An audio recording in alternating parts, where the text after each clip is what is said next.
In this clip, we will be interpreting a spirogram, which is a measurement obtained using a spirometer.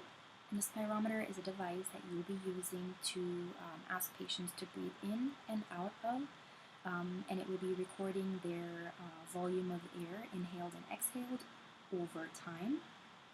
This is a very common pulmonary function test that can be used to assess for any pulmonary disorders such as asthma, COPD, etc. So let's begin. As you notice, you will see the y-axis representing the volume of air in milliliters, and on the x-axis we have a measure of time. Let's first pretend that we are asking our patient to breathe in and out 3 times. What you will see is that there is an upward deflection as well as a downward deflection. An upward deflection represents inhalation, and the downward deflection on the spirogram represents exhalation. So those first 3 breaths represent normal breathing, and so we call this tidal volume.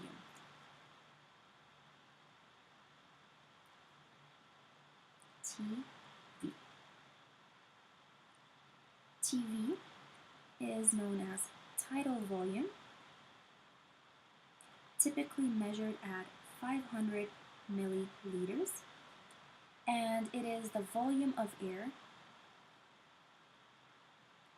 inhaled and exhaled at normal breathing.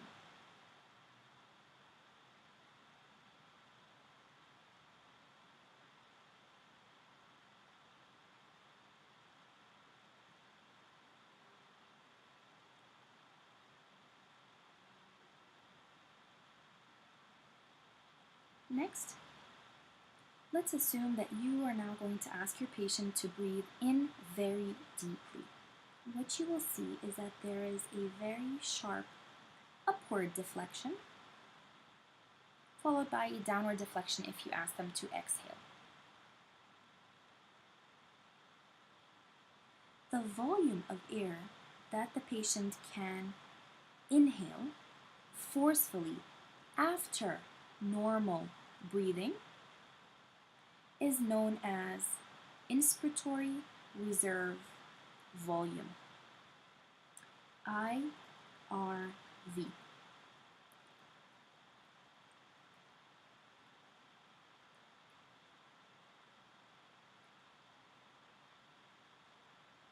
This is typically measured at around 3,000 milliliter for a healthy young individual, and it is going to represent the volume of air one can maximally inhale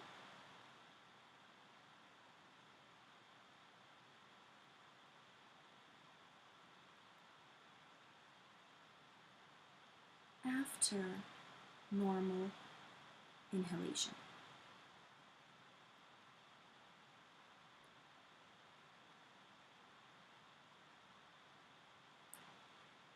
Now, the total volume of air that an individual can inspire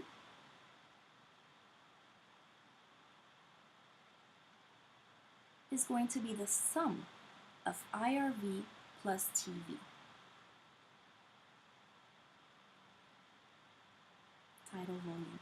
And this is typically known as IC, inspiration capacity.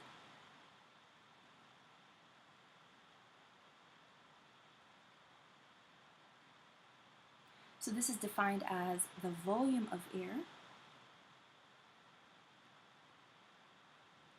a person can maximally inspire.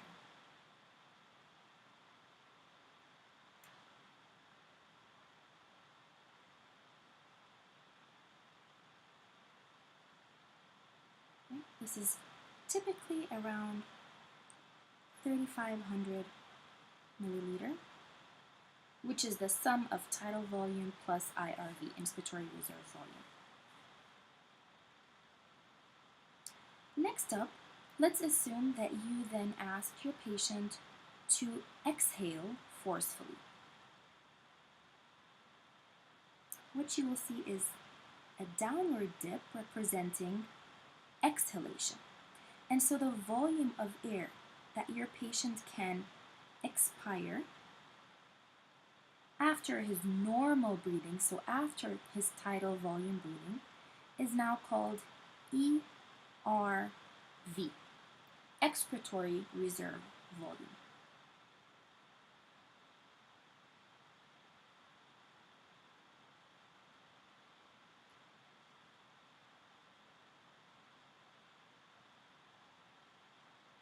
This is typically measured at around 1,000 milliliters and defined as the volume of air that you can forcefully exhale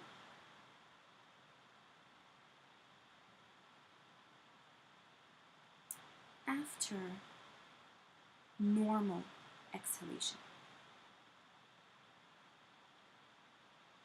It's important to add after normal exhalation, just like we added after normal inhalation for IRV, because we need to remove the tidal volume from this measurement,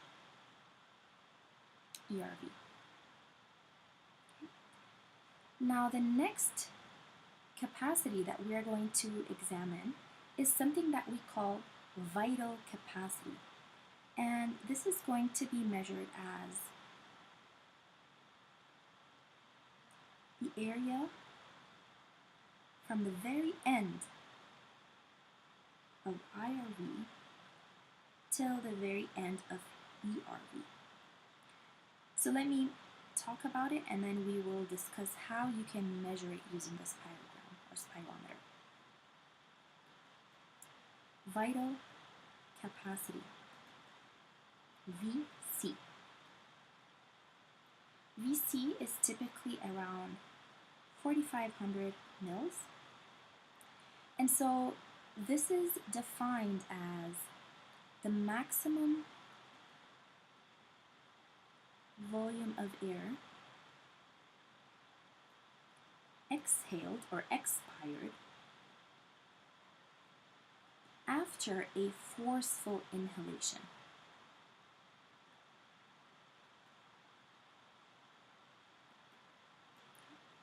So on the spirogram, what you'll notice is that after you ask your patient to forcefully inhale, you will then ask them to forcefully exhale.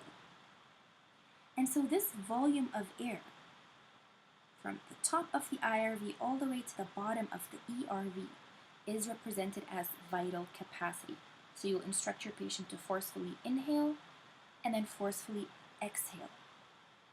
That will be your vital capacity.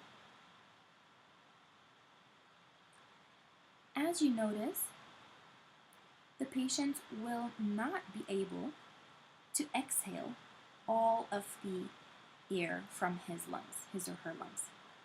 So we have a volume that we call reserve volume, RV, also known as residual volume. And this is typically measured at around 1,200 mils.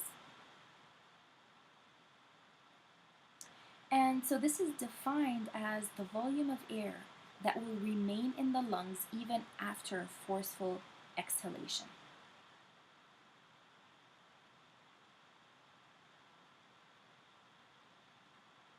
So volume of air that remains in the lungs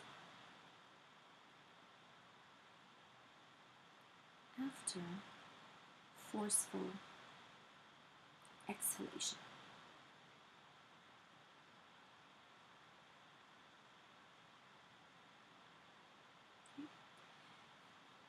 The last capacity that we will be discussing is something that we call TLC, total lung capacity. And so as we were discussing all of these volumes and capacities, what you'll notice is that the lungs can hold a specific volume of air. And so the maximal volume of air that your lungs can hold is known as TLC, total lung capacity.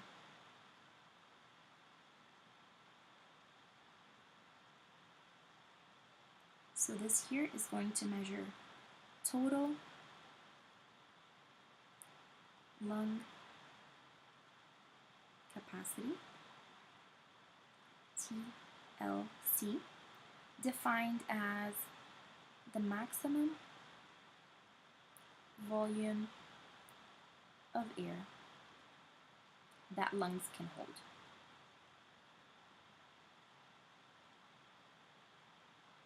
And this is typically around 5,700 mils.